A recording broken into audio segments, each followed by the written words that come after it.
does that thing make me a better person? Yes or no? Yeah, that's a big one. It's as simple as that, man. Like, I like to call it ROI, obviously, like return on investment.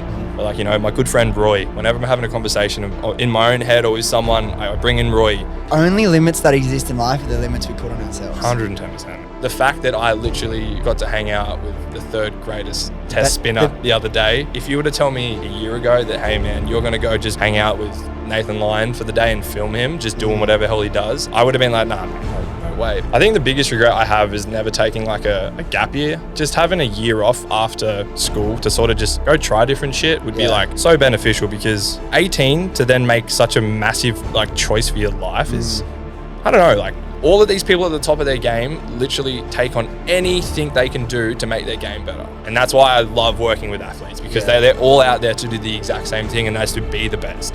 Talent only gets you so far. It's determination and hard work, man. And look, I'm not perfect by any means, man. Like I eat junk food, like I try my best, but it's just like, if I can implement small little things that I know are going to make me better in every aspect of my life, like why would I not do it? Over the past few years, my life has completely changed. I've built one of Australia's most successful e-commerce startups, Happy Skin Co., generating over 10 million per year in sales and disrupting $1 billion industry in the process.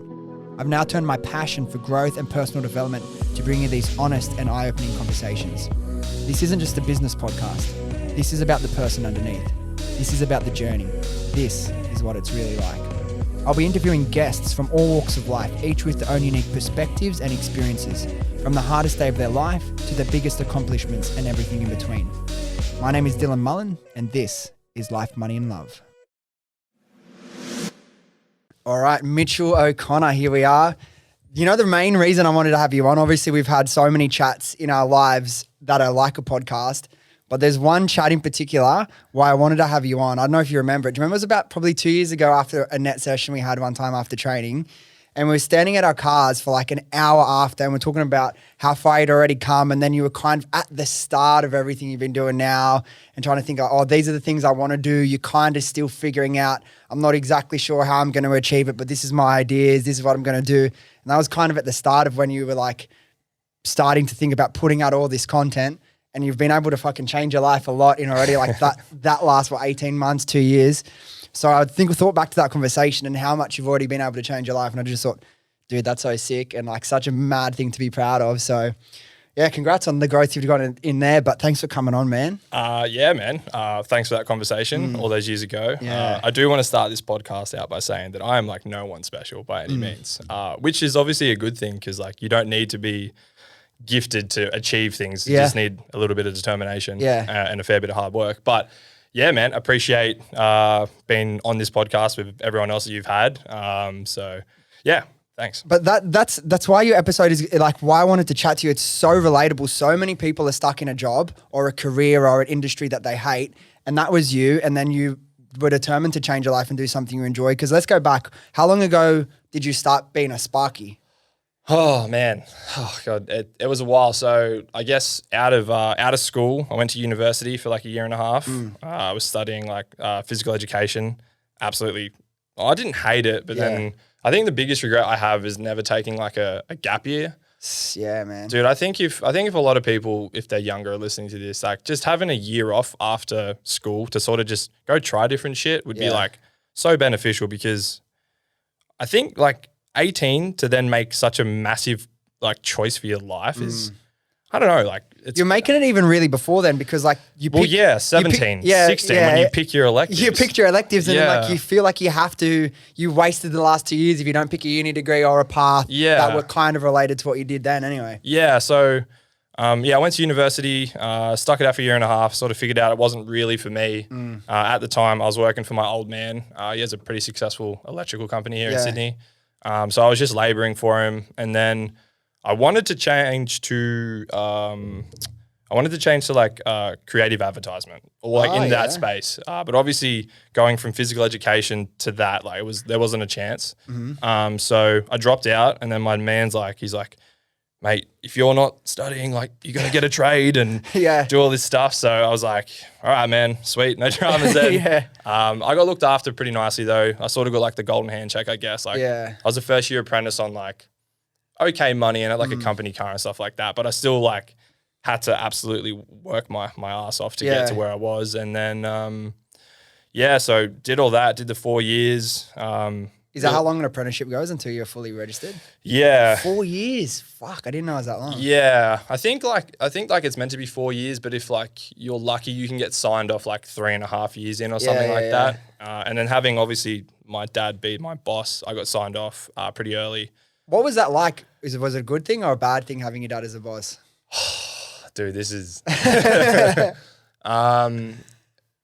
back then I thought it was the worst thing in the world. Okay. Now I'm extremely grateful for every moment that I got with him. And I'm super appreciative because like now working for myself, I understand all the sacrifices and I understand why I'd like call him and I wouldn't get my dad, I'd get my boss. Yeah. And I'm just appreciative of what he sacrificed to create the lifestyle for like my brothers and I and like my family and stuff like that. So now I'm super grateful for it. But at the time it was like sort of bad, but then like sort of good. Like everyone in the company was just like assumed you were just a milk, like you just milk it, you know what I mean? But like I sort of was the opposite where like I would be the first person to show up to work and I'd be the last person to leave because I didn't want people to think that I'm here literally just making all this money doing fuck all. Yeah. Wait, am I allowed to swear? Yeah, dude, cool, cool. all the time. Yeah, so it was good. But yeah, no.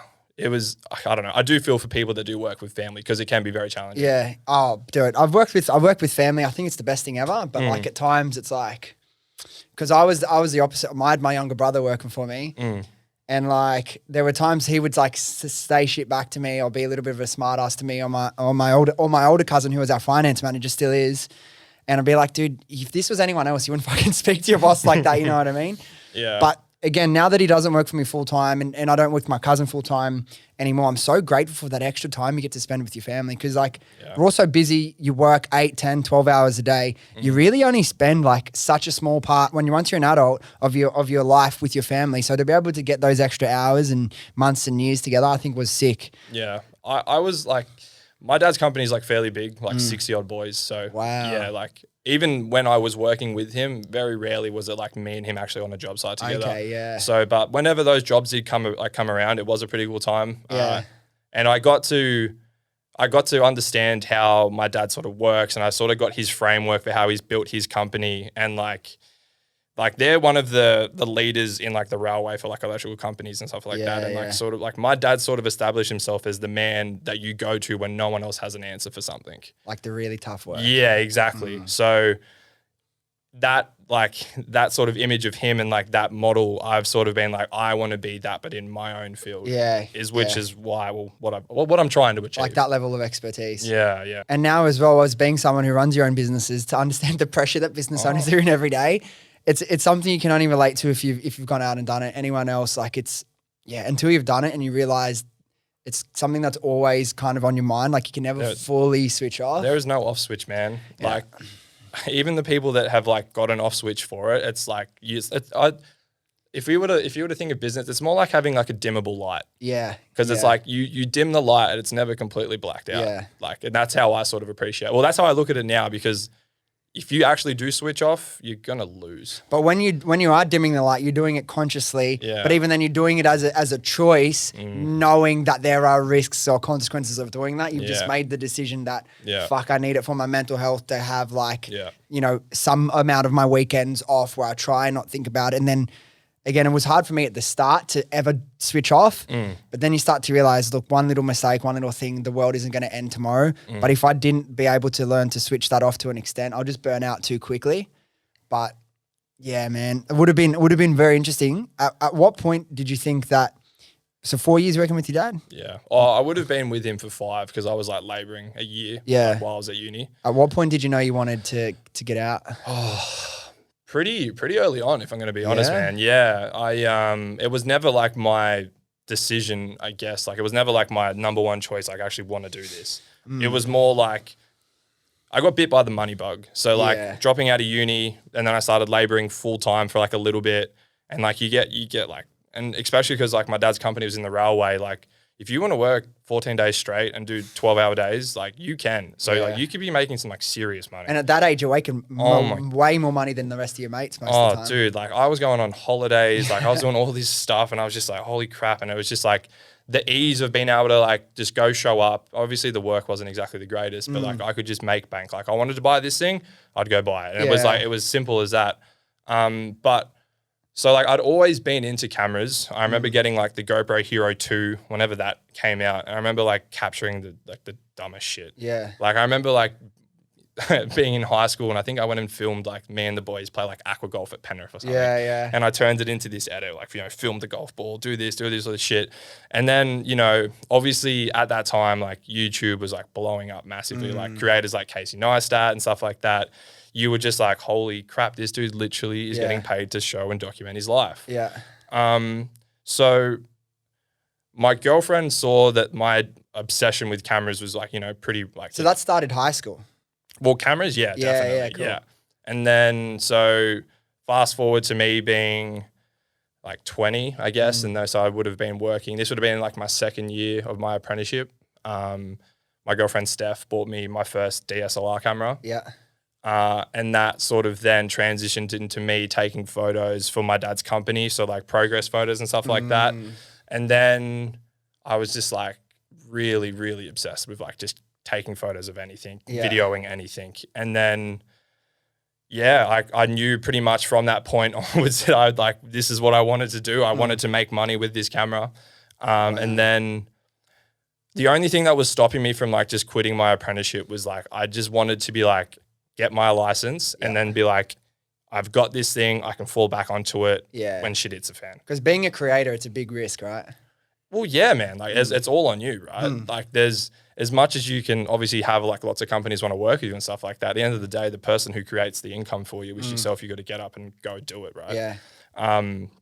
So like the biggest thing for me was like, I need to get this license. I need to be like, be able to do this. And then I guess the other thing that was sort of helping me motivate me to do that was like, we had always planned to move overseas. And so So I passed my electrical license test, so like the capstone. Yeah. And then didn't work a day as a licensed electrician for a year and a half afterwards because I literally sat the test. And then so with how it sort of works is that you sort of know immediately whether or not you pass or fail. Okay. Because the teachers there just marks you. Because like it's a big thing. You work 4 years for this moment, right? So they're just like, we're not gonna make you wait. Yeah. And then 2 days later I left the country.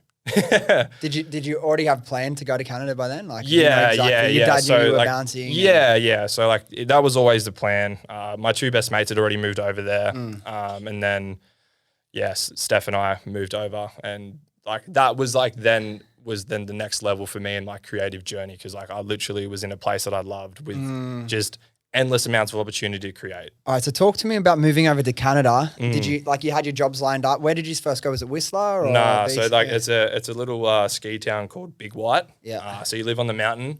It's like full like snow globe vibes. Like you literally, it's a 50-minute drive up there. Yeah. Everyone sort of knows everyone. You don't really sort of leave. And I literally just worked inside like a rental shop and just gave people snowboards and skis, predominantly more snowboards because I stayed away from skis. I don't mean to hate skis or anything like that, but it's just sort of who I am. But while I was there, I reached out to like the social media team there and was like, hey, like this is what I do. If you guys ever need a hand, happy to help you out. And it sort of happened. I just started filming snowboarders and skiers like nearly every single day. Like when you live on the hill, you ride as much as you possibly can. So I think in the first year, like I got like 80 days in. Yeah.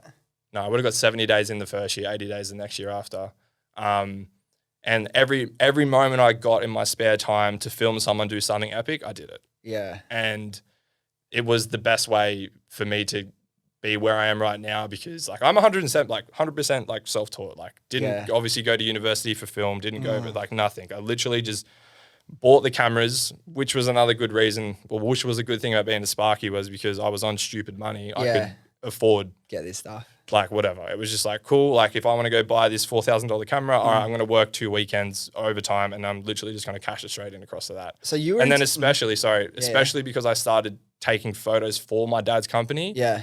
It all then became a tool for me in tax time. Yeah. Because I was going to say, when did you start actually taking this videography thing serious? When you were working with your dad, or was it when you went to Canada and you're like, nah, I'm doubling down and trying to commit to a career in creation? So it would have been like, I didn't take it like fully serious while I was working for my dad because I was only ever like taking photos of construction sites. Like I think I might have taken a couple images for like one of Steph's like friends' company or something like that. Maybe I did like a couple birthday parties or something like that. I wasn't really like super serious on like what direction I wanted to take my creative journey with it.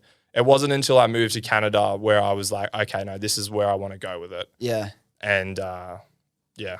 Did you ever move into like the social media team or video team over there? Because you were shooting heaps of stuff. Was that just you meeting people? Just honestly meeting people, man. And like it was as simple as that. Like, and the town was so the hill itself was like, there was a lot of people there, but everyone sort of knew everyone. And then like I quickly became the dude who was like always like following people with a gimbal and a camera inside the terrain park. And like once you sort of know a couple of people and those people tell people, and it's just like there's not many people in the world, especially in like the snowboard world, where it's like, hey man, I'm going to film this clip for you for free. Yeah. Do you want it? They're not going to say no. And that's sort of how like I just gained these relationships with these people and then just continued to just have content on the go. Because I was like constantly, even to this day, like I still go shoot people for free. Yeah. Just because I purely enjoy doing it. Yeah.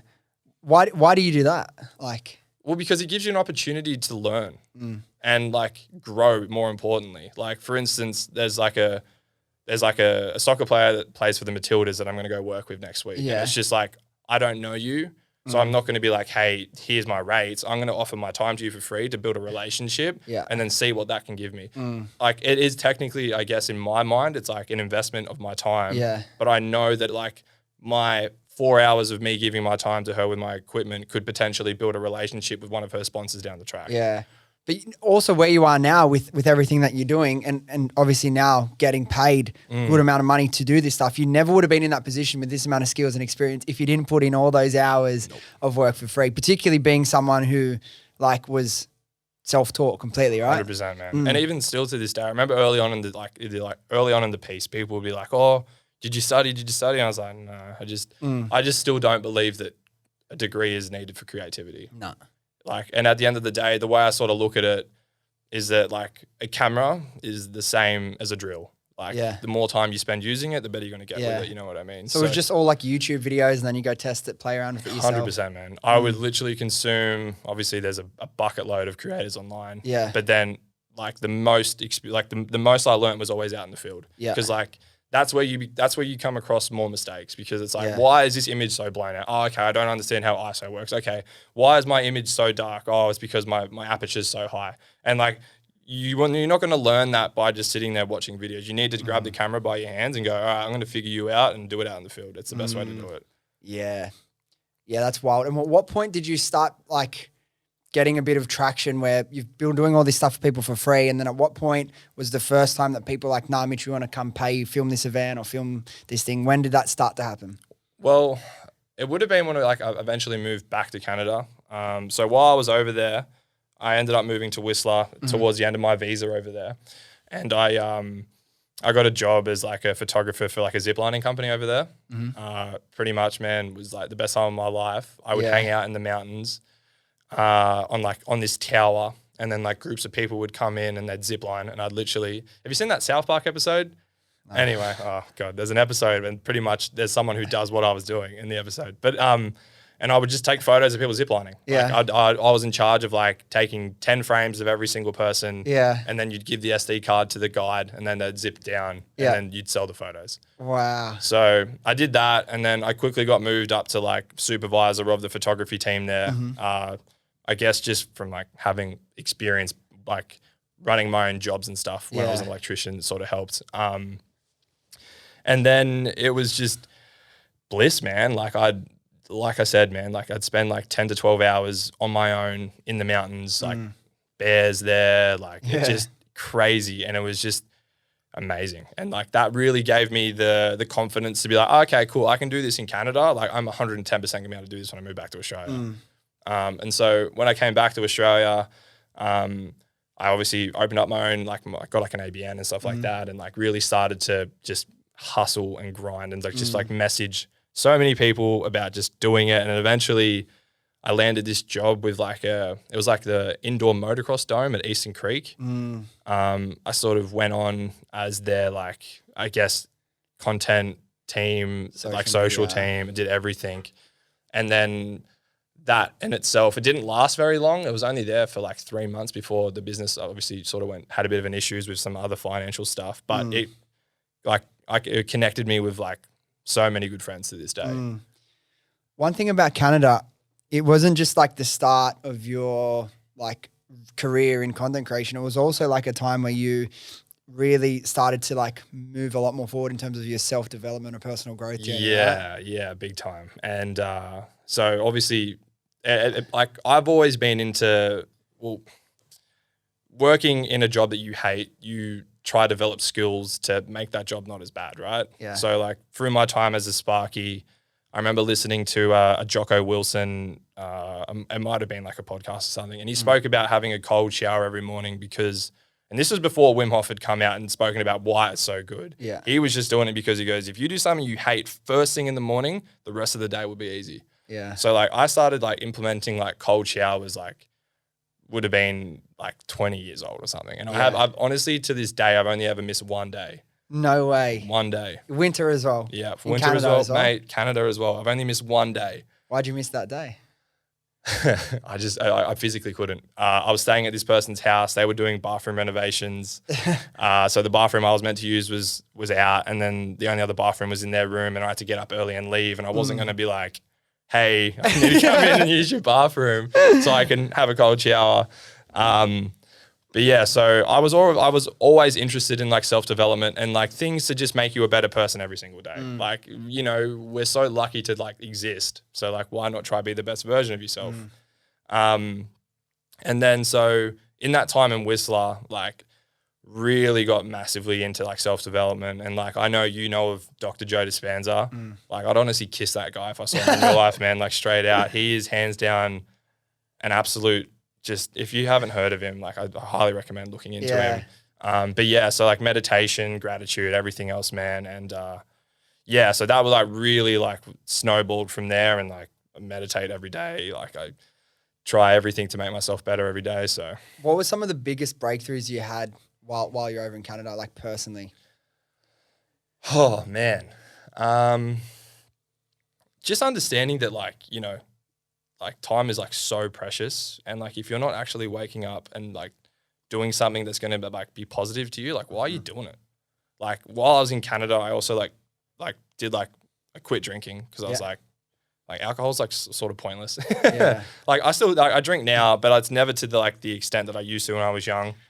Like that's wild, man. What we used to do, dude, insane. And like it's just like I got to the point where, and especially in Whistler of all places, like it is literally a party town. Like, dude, I had no friends while I was there because like everyone's like, yeah, we're going out for drinks after work. And I'm like, yeah, man, like I don't drink. And they're like, why not? Yeah. It's like, it was so strange. And like I had to challenge, like the environment challenged me so much because I was like, it was the first time I'd actually been like, have people be like, why are you doing that? Like, why are you actually really doing it? And then it's like, well, you know, alcohol technically is poison. It's actually not good for you. Yeah. But they're like, yes. So I'm just like, oh, I'm like, well, man, like it really made me like actually question who I was and like why I was even trying to do what I was doing. Yeah, that's interesting. Yeah. And yeah, but it was like crazy in that aspect. And then, yeah, I guess I don't even know what the question was. Sorry, but I don't know, but with that as well, people do the same sort of thing to me. Like if ever because for me, if I've implemented a habit that I know is good for me, then I'll just stick to it 100%. Even if there's no logical reason to not break that anytime. Like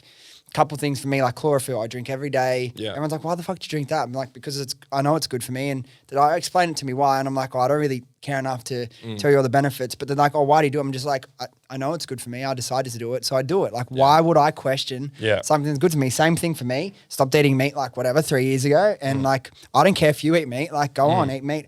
I don't eat meat because I felt better doing it, and that's it. And like, and having that black and white mentality, if I decide something's good for me, it's so much easier than to live if I'm going to go out, oh, am I going to eat meat today? No, I shouldn't. Or maybe I will. Like if you can just have that black and white mentality, if something's good for you, it's just so much easier to stick to it for me anyway. Yeah. That's the same concept for me, man. It's just like, does that thing make me a better person? Yes or no? Yeah, that's a big one. It's as simple as that, man. Like I like to call it Roy, obviously like return on investment. But like, you know, my good friend Roy, whenever I'm having a conversation in my own head or with someone, I bring in Roy, and it's just like, you know, obviously rest in peace, Roy Simmons. Yeah, that's what I thought. I was like, Roy. Yeah, but like, you know, what am I actually getting back from this interaction? What am I going to get? Like, And look, I'm not perfect by any means, man. Like I eat junk food, like I try my best, but it's just like if I can implement small little things that I know are going to make me better in every aspect of my life, like why would I not do it? Yeah. And so I guess that was sort of the biggest thing when I was in Whistler was that like I really started to understand that and like actually just think about like my own self-awareness and where my actual brain goes. And then like, you know, it was massive for me because like, you know, I had some demons. I was obviously growing up, everyone has their own demons, but like through meditating and reliving those moments, it was like those things I used to fear actually were the biggest pivotal moments of my life that changed me on other directions. Yeah. Like I don't really care, but like I remember having this one night out with my friend Moose, and we were just absolutely so off it. And it was like hands down the most scary experience of my life. And I used to fear it. I used to be like, I'd never want to shut my eyes and see that night ever again, like straight out. And I was like, that was one of the main things that scared me from ever meditating because I was like, I don't want to relive that. But then like through educating myself on how sort of meditation works and then like how people also obviously like practice gratitude and stuff like that, I was able to sort of dive back into that moment and be like, that was the greatest moment of my life because it put me on the straight and narrow to be like, okay, I'm done with that scene. Really? And straight out it did. Like I never touched anything after that night. I was just like, that's me done. And like I've gone from like, I'm scared of it to like, I'm so grateful for it. Yeah. Because I don't know, if I didn't get scared from that night, like who knows what dumb other shit I would have done. So that was probably the biggest thing that happened, like starting my journey over there and then like continuing to do all of it now back home in Australia was just being like ridiculous. So it's like a bit of a rock bottom moment.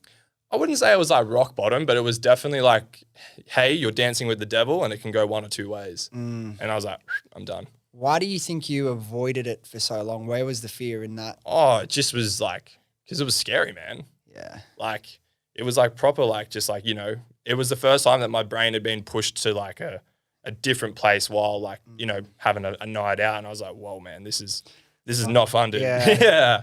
But sometimes, like you said, those moments are the greatest moments of like change, like initiating 100%, man. Change, yeah. 100%. And like, you know, we probably all look back in our lives and there's probably moments that we like, you know, we regret or we fear, but like, if you can somehow go back to that moment and be grateful for it, you'd be surprised of how important it was to your like current direction. Yeah. Because like I look at it right now because like for the longest time I absolutely hated being an electrician. But like if I was never an electrician, I never would have been making the money I was making. I never would have hated my life so much that I wouldn't actually want to strive for something better. So it's like you just got to be grateful for it. All your biggest fuck ups and mistakes, they're the biggest gifts that you can get, right? 100%. Yeah. 100%. Oh, for sure. And they're just fuel to the fire. But also, you don't know. Like, if I didn't do law and realize I fucking hated it, I never would have. Yeah. Never would have had the clarity now, like that I have. You know what I mean? I remember watching a Casey Neistat video, and he said something that stuck with me ever since. And he goes, "The best place to find something you love is by doing things you absolutely hate, because you're going to find a lot more things you hate until you find something that you actually love doing." So. Say that again. So like the best place to find something that you love is by doing a lot of things that you hate, because you're going to find more things that you hate before you find something that you love. Did you find anything else you hated? No, I was pretty lucky that I didn't have to. Yeah, I was pretty lucky, man. 1-1. Yeah, I was pretty lucky. Well, no, even to the point now, like, I'm like obviously pretty well established in what I do and stuff like that. But like I'm happy where I am, but like, I know there's more for me to do. Yeah. So Let's talk about when you were back in Australia. And you started getting into content creation for action sports and traditional sports and kind of the first few steps and the first few dominoes that fell and how you ended up working like as the videographer for the Sydney Sixers, which was something I thought was so epic, obviously. Yeah, dude, it was a good time. So yeah, the motocross dome really opened a lot of doors for me. I met Lance Russell, who was like one of Australia's like freestyle riders, and then Dylan Wills, he's one of Australia's, I don't know, like top 5 motorbike riders as well for Good like name motocross. as well. Yeah, good name. And yeah, man, so I just started aligning myself with people who do epic things. And, you know, before you know it, you're opening doors to so many other things, man. It's like, I was really lucky that in the motorbike world, especially here in Australia, is that it sort of disappeared. Like not many people really knew it existed. And like I'd just come from like the snow world where like everybody sees people snowboarding. Like Scotty James has like his brother travel with him full time to film him. Yeah. And I was like, I came into this environment with motorbikes and I was like, why isn't this getting shown to more people? Because like it's bloody intense, man. Like, Yeah. it's dangerous as hell. Like, you come off a bike and you could die. Yeah, like, for like, sure, like yeah. 100%. And so, I sort of just, I don't want to say like I like changed it by any means, but I was just shining a light on my friends. Yeah. And, you know, I was lucky enough that we all just aligned and doors started opening. Were you mates with Brad Jenner, the guy who used to do all that crazy moto stuff? Yeah, as well? I was mates with him, but I never we were just on a completely different path. Like, Yeah, I knew all those boys from like Westfields and stuff like Yeah, that. because Yeah, what were they doing? What was he doing? Like Krusty Demons? he and stuff? still does it, man. He worked. Really? Yeah, he worked. No, he wasn't on Krusty's, but he was. I don't know. He like has his own show. Like he literally just did the Easter show and stuff. Oh, really? Yeah. That stuff's wild, man. Yeah. Did you ride moto when you were a kid? Oh, dude, yeah, but never like good. Yeah. Like I had like an old XR100 or something like that. Like I was never. I remember, I remember being like 14. And I remember pulling out my motorbike in front of the garage and I laid on it and made like I tried to look up as set as possible to be like, Mom, like I need a faster bike. That didn't go to plan. What's your favorite sport to shoot now, do you think?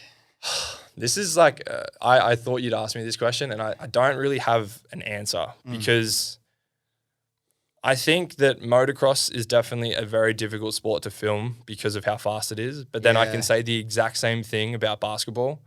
And like the thing that I'm addicted to the most is capturing a moment in time to watch back forever. Yeah. Like that's like the core of who I am. Is that concept still blows my mind that we live in such a cool age where like in 50 years time, if I wanted to, I could watch my whole life back in like 1080 HD, 4K, you know what I mean, on YouTube. Like we're so blessed to have like these incredible phones in our pockets that have ridiculous cameras.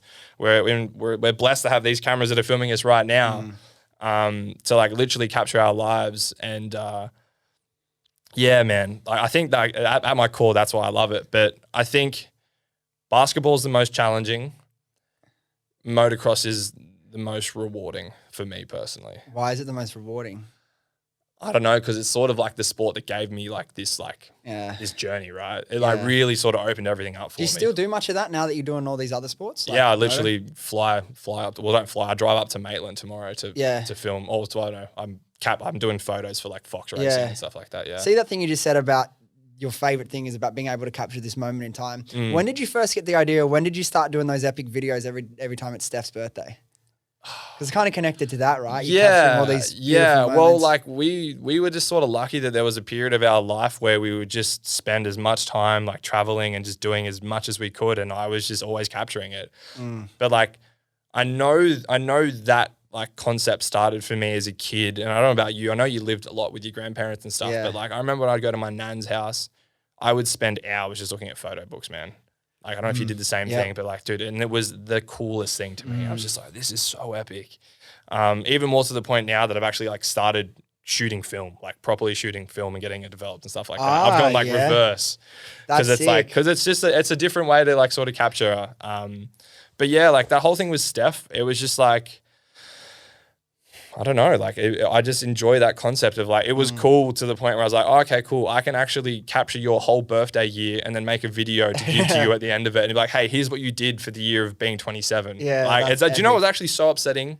And I obviously didn't like know this at the time, but like Steph obviously turned like 30 this year. And the last 2 years, like we've got nothing.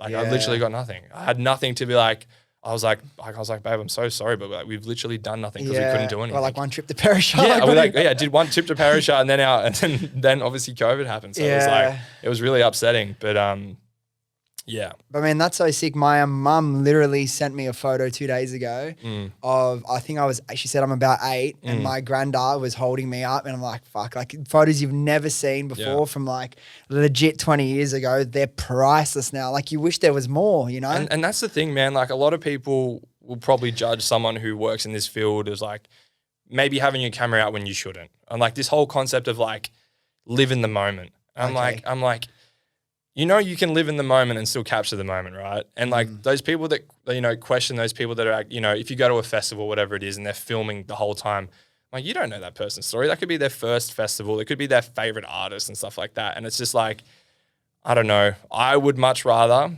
make it to 80 and be like, I have this bank of like what I did with my life. Yeah. Then be like, oh, I went to a festival one time and like I sort of remember it. I'm like, no, man, I've got it in 4K. Like I don't care. Yeah. Do you actually look back on all your old stuff though? 100%. Yeah. It's a great way to see how far you've come, man.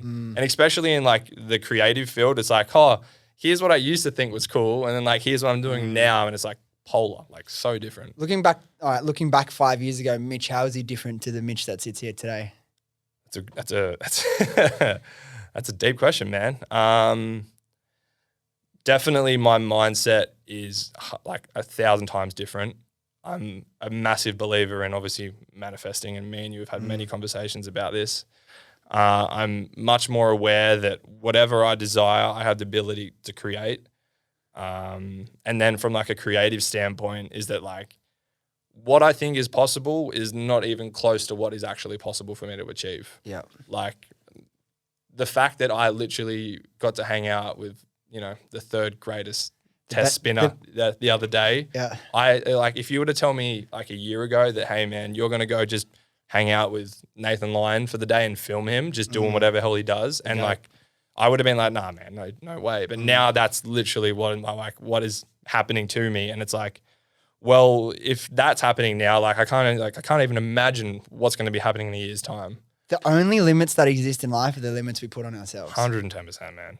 I wish more people understood. This is another like weird concept that my brain sort of has, but like people have so many limiting beliefs, but yet you put two humans together, you can literally create a life.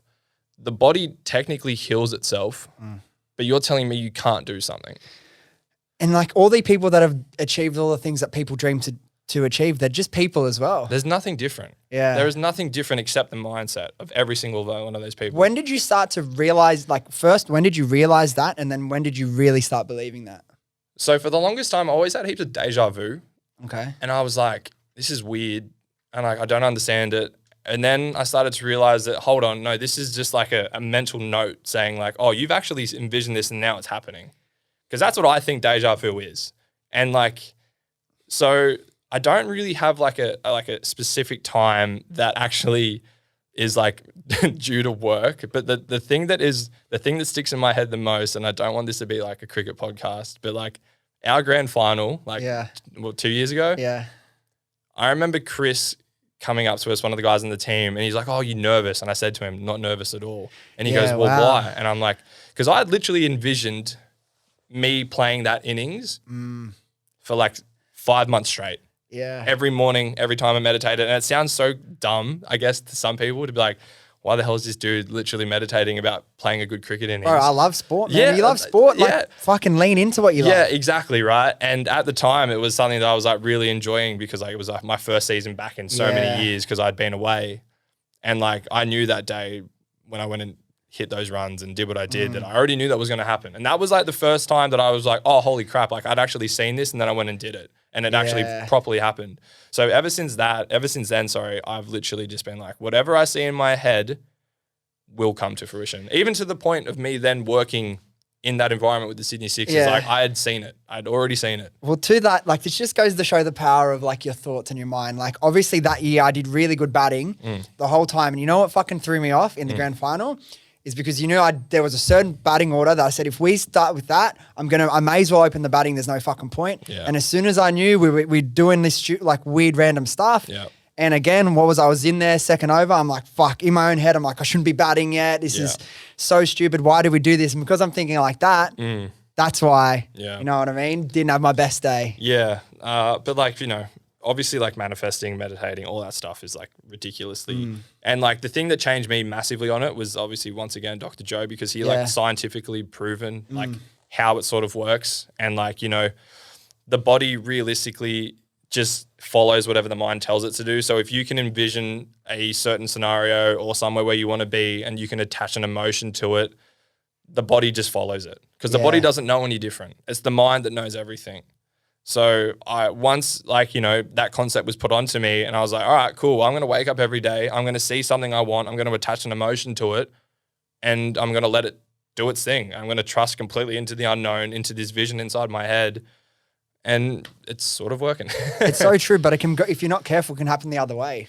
100%. Like 100%. You sit down like that day after when you were batting, thank God you saved us because we were the best team by far. If we had lost that grand final, man, I would have been spewing. But I was sitting there, I got out and then Kurum got out and then I'm in such a bad mood, man. Yeah. I was filthy and then the next day I go home, I'm like, nah, there's no way I'm letting this weekend go to waste. You know what's so funny was that something that sat in my head too as soon as we got there and you said that ground's so big, like who's going to hit a 6? Yeah. I literally took that as like a personal fuck you and I literally went out and proved you wrong. Yeah.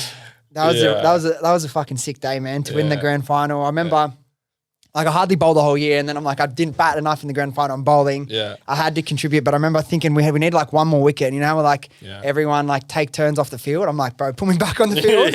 I'm not being sitting on the sideline when we win. Like that was like dude, even though it's just park cricket, hanging out with your mates, like. But it's the concept, man. And like, it was the framework. It was something small, which gave me the confidence to go big. Yeah. In terms of like, okay, yes, I manifested a certain situation in a park cricket game. Yeah. But it was the form work. It was like the foundation of like, oh, okay, if this works in scenario, why won't it work here? Yeah. And so it gave me the ability to be, all right, cool. That was a small task. Now let's go massive. Yeah. And I've continued to just. How did the Sixers thing, because I know that kind of bled into that. How did the Sixers thing first come up? Well, to be honest with you, man, I was actually really upset when I got the job with them because prior to that, I was like, I'd applied for this job with Red Bull. Yeah, I remember. Yeah, and I made it down to like the final 2 candidates, and obviously the process went for so long. It was the first time I'd ever like had to like. Out of school, I had to do like a presentation about like why you should pick me. And I was just like, holy fuck, like, this is so strange. But anyway, so I remember like I saw the Sixers gig pop up and I just like threw the resume at it because like, yeah, whatever. Like I like cricket, but like, you know, at that time I was like, no, I'm going to be like the best action sport content creator, like fucking dirt bikes, mountain bikes, everything else. Yeah. And then didn't get the job with Red Bull. Yeah. Was heartbroken. Yeah. Because leading up to that moment, I was like of the belief that whatever I fucking see and I can achieve. Yeah. And it didn't happen. And I was like shattered. I was so depressed. I was so bad. And then at the time I was like, one of my clients was like a motorcycle company. And so I was in their workshop and I remember just getting this like phone call and they were just like, hey, we just want you to, you know, it's Cricket New South Wales. We just want to see if you want to interview. Oh, sorry. If you're like, yeah, you got an interview. And I was like, oh, cool. Yeah. And then it was sort of a blessing that I didn't get the job at Red Bull because I was so prepared for an interview. This next interview, because it happened like a week after. Yeah. So like I had just interviewed for the company that I thought I'd always wanted to work for. So I was like so prepared. And I literally just regurgitated everything that I said to Red Bull, to Cricket New South Wales. And they were like, sweet. Yeah. And then before I knew it, I was hanging out with all these cricketers again. And I was just like, what is going on? And luckily they put you in the right Sydney team, not the Sydney Thunder, the Sydney Sixers. Yeah. How do you feel about not getting that Red Bull gig now? Oh, it was, yeah, I'm glad it didn't happen. Yeah, see? 100%. Yeah. Everything happens the way it's meant to and you might not always see it straight away, but. Dude, in one of my meditations, like one of the big sentences that sticks with me is just like trust in the unknown. Trust in the unknown. And just give it, just if you wake up every day and you put your right foot forward and you're doing the right things and you like, you know, you're being grateful, you love everyone around you, you're so happy for your family and stuff like that. I don't know. Just that's my big thing at the moment. It's just trust in the unknown. What was it like working with the Sixers and like all these cricketers that we've watched on TV for like the last 5-10 years? Yeah, it was obviously amazing. Yeah. But it broke a lot of barriers, man. Like, obviously we naturally as cricket fans put them on like a pedestal of who they are as people and stuff like that. And they're just normal dudes who are really good at what they do, man. Yeah. But it's just a sport at the end of the day here as well, right? The best thing about it was being surrounded in an environment of people who are addicted to being better. That was the best thing about it.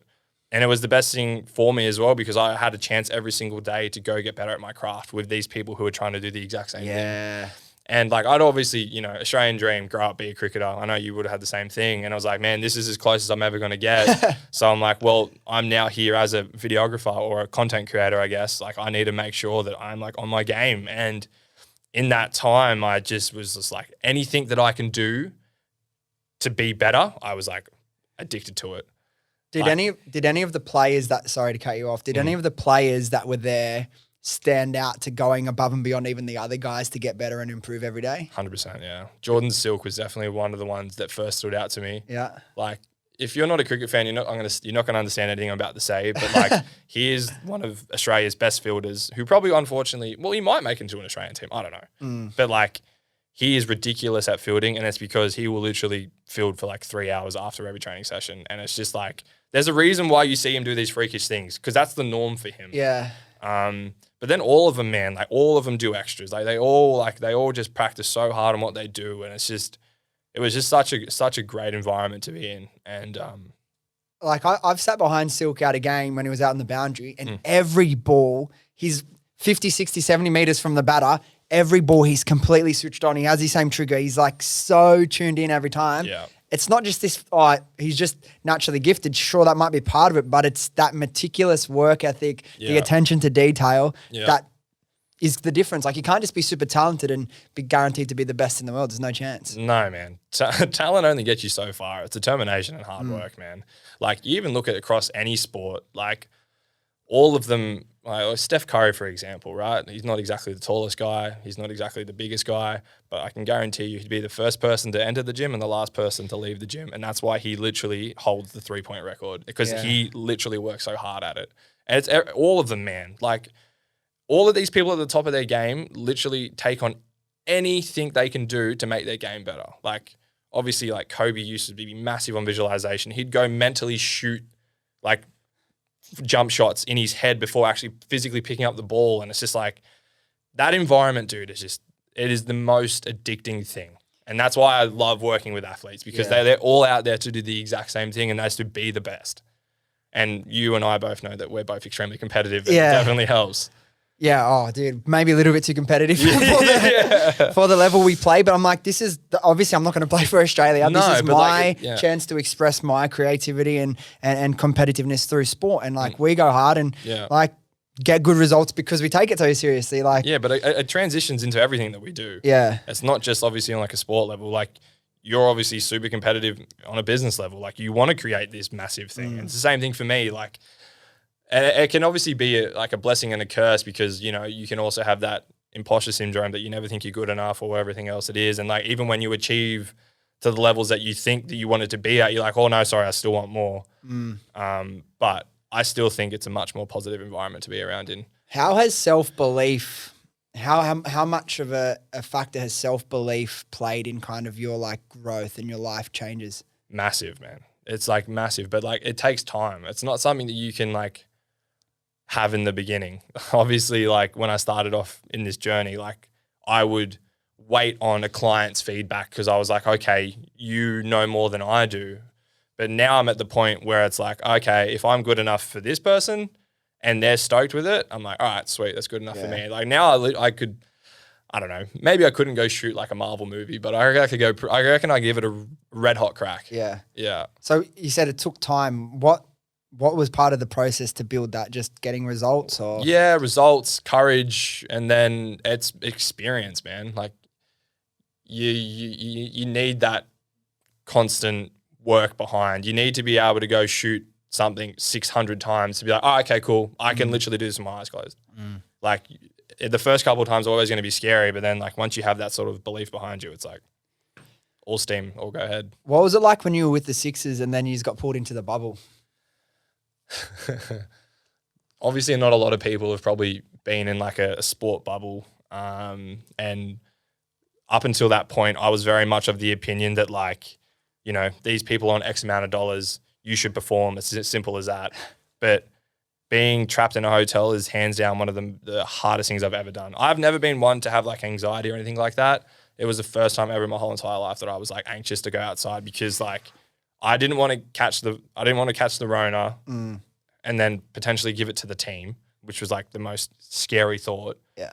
And then there was like, you know, there was all these like leading up into the comp, there was all these like massive things, like massive chats about like how much money the game loses if a game doesn't go ahead and stuff like that.